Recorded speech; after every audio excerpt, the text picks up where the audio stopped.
Mr. Arouca, you are recognized for 5 minutes. Good afternoon, Chairman Nels, ranking members Wilson and Larson, members of the committee, and thank you for the invitation to be here. My name is David Arouca, National Legislative Director for the Transportation Communications Union. I'm here to testify about the imminent and immense need for legislation that improves the safety of our nation's rail network.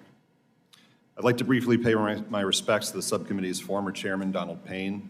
He was indeed one of the kindest souls on Capitol Hill, and he cared deeply for railroad workers. He will be missed dearly. I also want to extend our union's deepest sympathies to the residents of East Palestine, its surrounding communities, and especially the first responders. Please know that we want the same thing as you, to make sure this never happens again.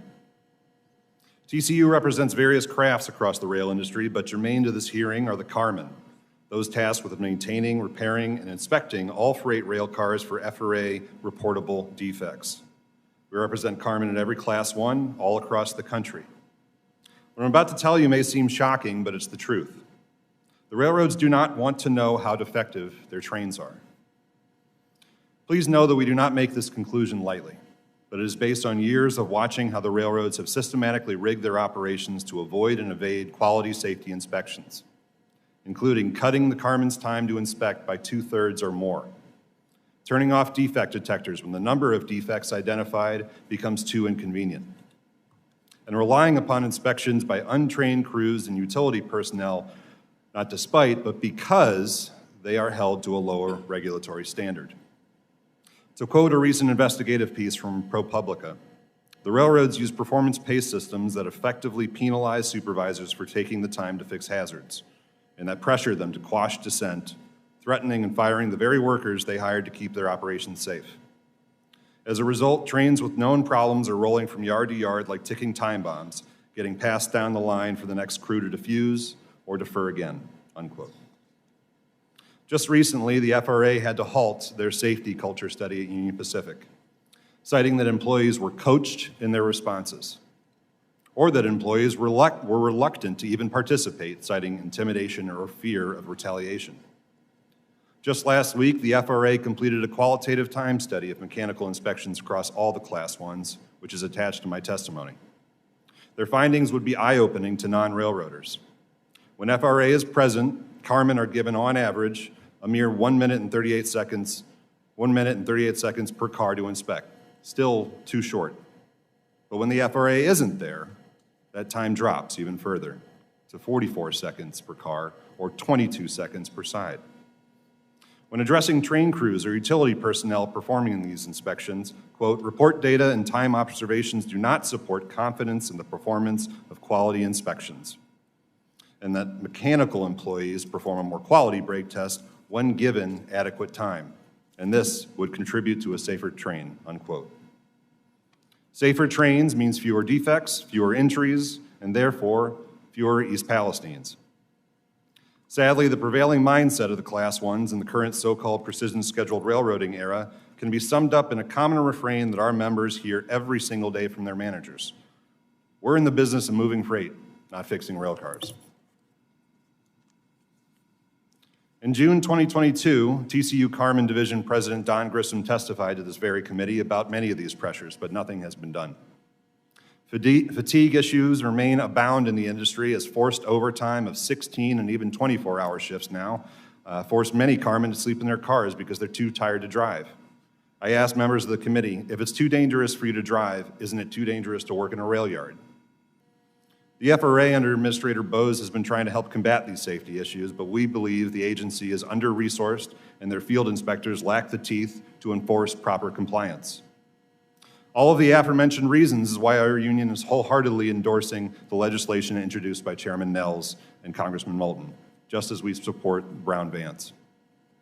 We're specifically grateful to Chairman Nels, Senator Vance, and all the Republican co-sponsors for having the courage to step away from party orthodoxy that has historically drawn a partisan line between the railroads and rail labor. And obviously, I want to thank our Democratic friends, including Congressman DeLuzio, who has been so focused on this issue, for being long-standing supporters of rail safety efforts and rail workers. Indeed, it seems that both sides of the aisle can agree. Rail safety should never be a partisan issue.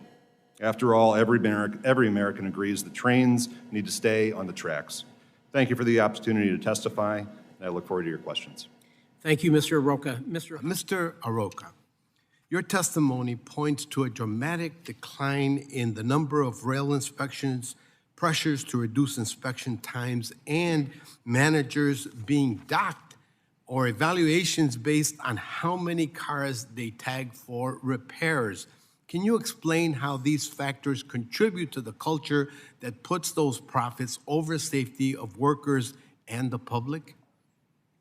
Thank you, Congressman. Yes, there's largely a sentiment, and as the ProPublica article in my testimony mentioned, but also as noted in the FRA's recent letter, there's a notable culture of harassment for managers. You are tasked with getting something out the door as quick as possible. If the number of defects starts rising above a certain threshold, whether that's found during inspections or by actual detectors, there is a level where management says, no more, we're done, no more defects. Well, that's not safe. You can't not find defects anymore. That doesn't make them poof, go away. They're still there.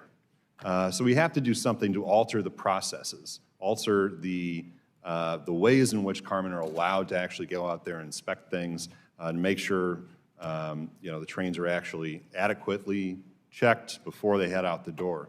But in a broader perspective, the PSR business model is all about reducing dwell time at all costs. It means, all types of things are going to be shortened, whether it's your inspections, whether it's lacing up hoses, all of the number of actions, and I hope my friend Mr. Hines will pipe in on this, that his members are harassed to shorten their time frames as well. None of that is safe. We believe these processes need to be addressed. Thank you. Mr. Arouca, in your testimony, you mentioned that the Transportation Communications Union Brotherhood of Railway Carmen Division represents approximately 10,000 carmen nationwide. These skilled workers conduct thorough inspections to ensure compliance with safety standards, but face time pressures that impact their ability to prioritize safety effectively. Can you please elaborate on some of the most critical safety components that are often neglected due to time pressures? Sure, thank you, Congressman. One of the problems that you're looking for, the big key components, you're looking at the wheels, broken wheels, thin flanges, so that's the little part of the steel wheel that keeps the train on the track. You're obviously looking, as germane to this hearing, at bearings, which do have a visual indication when they are failing. There's flung grease all across the trucks and components.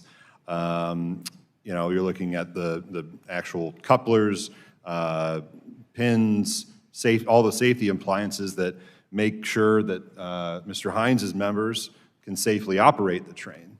So when they're out there delivering freight, they don't fall off a ladder or a sill, or it can use a handbrake. So there are a whole number of components that the Carmen are trained to inspect, but they don't have enough time to ever actually get to. Most of the time, or not most, but some of the times, the railroads are putting our guys on ATVs and having them drive along the side of a train. How much of a detailed inspection does that provide for? It's just insane. How does the inability to perform full inspections specifically impact the safety and well-being of railroad workers? Well, it's pretty dejecting when you're trained to do something. As our Carmen president, Grissom, likes to say, this is the only career that he's ever heard of where they hire you to do a job and then they fire you once you try to do it. It's a very strange thing. But that is detailed throughout a lot of the articles that have been written about the Carmen, and that's why I'm here today trying to get Congress to pass this legislation, improve the lives of my Carmen so they can keep the trains a little bit safer. Congressman, if I could jump in there, in terms of inspections, qualified mechanical inspections are the gold standard of inspections. There are certain situations where other crafts, Mr. Hines, who's at the table, represents conductors. There are certain crafts that can do inspections, but they should be done on a limited basis in special circumstances. That should not be the norm in terms of inspections. If I could actually follow up on that, we have been referring to as the loophole, the Appendix D loophole, is this part of the regulation, the pre-departure inspection, that allows for a conductor to be able to go and inspect a train, inspect a set of cars. But that's designed for when you're out in the network picking up freight. These regs were written, in the 80s. They've been maybe minorly updated here or there, but they were written when there were 33 Class 1s. There are now 6. In that era, when you had 33, you were getting inspections by Carmen at every single interchange. Now we don't have that many interchanges anymore. So it's a whole different process, it's a whole different operation out there. We've got to improve inspections, and this legislation would do that. Thank you. Now yield back. The railroads need to be put in check, and that's what we're here to do. And I want to thank Chairman Nels for his leadership on this bill. I'm very happy to be an original co-sponsor and also the original for HR 4085, the Rail Inspector Safety Act, which came from a direct recommendation from you, ma'am. So keep up the good work. I appreciate it. I yield back. But if I could say one thing to the Congressman. It will be up to the chairman, sir. My time has expired. Go ahead, sir. Answer his question if you want. No, I just wanted to say thank you for bringing up the issue repeatedly now on the need for more FRA inspectors out in the field. We need more cops on the beat, and we need them to be more efficient. One of the things I mentioned in my testimony is the laborious nature of writing a violation for one single violation. If you look through the FRA's MP&E study, you'll see, for whatever was 1,400 defects found, 47 violations. Every single one of those defects is technically a violation. It just takes the inspector out of the field and into an office to write a mountain of paperwork and takes them away from where they're needed, out in the field. Why don't we have something that's like, for a police officer, writing a ticket, writing a parking ticket, writing a speeding ticket, to make the entire thing much more efficient and also give some teeth to the cops that need to be out there. Right on. Thank you. Thanks, sir. Gentleman yields. Mr. Arouca, I've been made aware that new digital inspection portals utilizing AI are being tested by a number of railroads and third parties.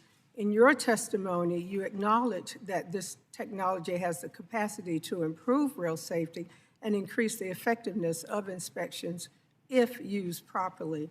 Where does your union stand on these technologies, and would they help minimize the risk of accidents like the one that occurred in East Palestine? Thank you, Congressman. Yes, as mentioned in my testimony, there are a number of technologies out there that exist that the railroads are either lightly deploying or testing or using improperly, such as these digital inspection portals. These are big camera rings. They have high-speed cameras that capture, hundreds, thousands of images per second, and then use machine vision and machine learning to actually try to identify defects. What we would like to see in the industry is that information be given directly to a Carmen in the yard as the train is coming in, so that they have, imagine an iPad on your wrist, and you're sitting there saying, I got defects in cars 1, 10, 28, et cetera. Unfortunately, that's not what's happening right now. The camera rings that are deployed are being used to discipline the Carmen after the fact, so after the train departs. So in essence, what I'm trying to get across is they are simultaneously restricting down the time our Carmen can actually inspect these cars, and then they're disciplining them on the back end using these fancy tools. Even the companies that built these things are telling the railroads, this is not how it's meant to be deployed. So we'd like to see some improvements there. Contrary to what some folks think, labor unions are not against technology. We just want it to be used correctly. So we want to have access to that defect detector network data, type of data and imaging, but also the rest of the data that the defect detectors catch throughout the country. Lastly, I will say the mechanical desks at these railroads are very, very short-staffed. With the exception, I think, of the one that you visited, Chair Nels, in Homewood, I would say they're doing quite good. Everybody else has one guy looking at the entire network's defect detectors. One guy. Streams of emails coming in saying hotbox here, KIP reader impact there, or looking at this imaging. It's not a realistic concept to expect one individual at any one point to be looking at an entire nation, or at least an entire network of defect detectors. So as you just touched on, this technology is currently unregulated. And Yes. unfortunately, disasters like East Palestine are a result of allowing the railroads to self-regulate. There's currently no requirement for where this AI-enhanced technology should be deployed, or how it's used, or who should be interpreting the data. As this technology continues to develop and be implemented, what types of regulations or safeguards should there be put in place to ensure that the railroads are maximizing the effectiveness of this technology and thereby increasing rail safety outcomes? Just a follow-up on what you just gave to us. Oh, thank you. So two things. One of the things that, and with all defect detectors, we don't believe you should be allowed to turn them off when they're inconvenient, first and foremost. Secondly, with regards to these fancy camera portals, we think that the imaging is best placed in the hands of the people that know what to do with it.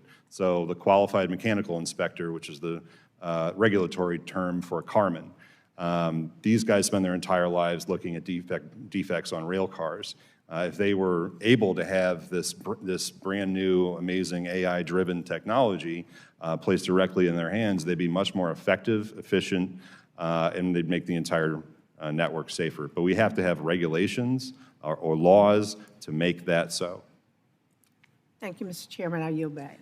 Mr. Arouca, your testimony goes into detail about the FRA's investigation into Class 1 safety inspection practices and how the FRA's findings align with alarms that your members have been sounding for years. In contrast, many Class 1s claim that safety is their #1 priority. Let's take them at their word. How can we ensure that if, in fact, safety is their #1 priority, that they stay committed to that, despite whether there's a change in administrations, whether time has faded the pain of what happened in East Palestine, which it never should? How can we work together to ensure that we are always creating the safest in-class experience for not just the operators, but the communities that they operate through? Thank you, Congressman. That's a big question. Laws, first and foremost, statute. Passing this legislation would be a huge step in the right direction. Regulations can always be challenged, waived, amended. It's a little bit more cemented in permanence when you pass a law to say this is how it's got to be from now on. So first and foremost, I would say pass this bill. The Senate bill or Chair Nels's bill. You know, we have a lot of things that we can do in this industry to improve. In a large sense, the railroads need to be compelled to get there. As we all kind of, or most of us mentioned earlier, the railroads don't do things on their own accord. You have to drag them into the future. It's a weird industry practice, but it's long been that way. Whether it's defect detectors, new inspection systems, new technologies that are being tested and we see all the time, but somehow aren't really making it into the industry that could make things wildly safer. We need to get there, and we need legislation like this to help push the industry in the right direction, both for the benefit of my members who work them, but also every single community that our trains roll through. Because none of us want to see another East Palestine or a Lac Megantic, God forbid.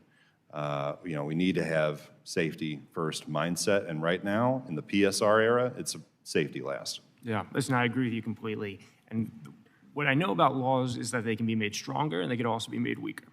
And that's why I think it's important that we commit ourselves to an ideal of keeping our community safe, keeping your workers safe, and ensuring that safety is our #1 priority, not after a tragedy, but every single day, now and moving forward. Thank you, and I yield back. Mr. Arouca, throughout your testimony, you mentioned that Carmen are under intense pressure to perform inspections quickly, often having to choose which components to inspect due to time constraints. With up to 15% of rail cars found to contain an FRA defect, how does limiting inspection time affect safety of the rail system as a whole?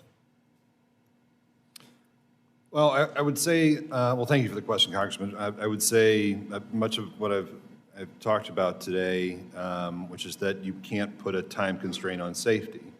If you do that, people are going to miss things, no matter who's actually inspecting the cars.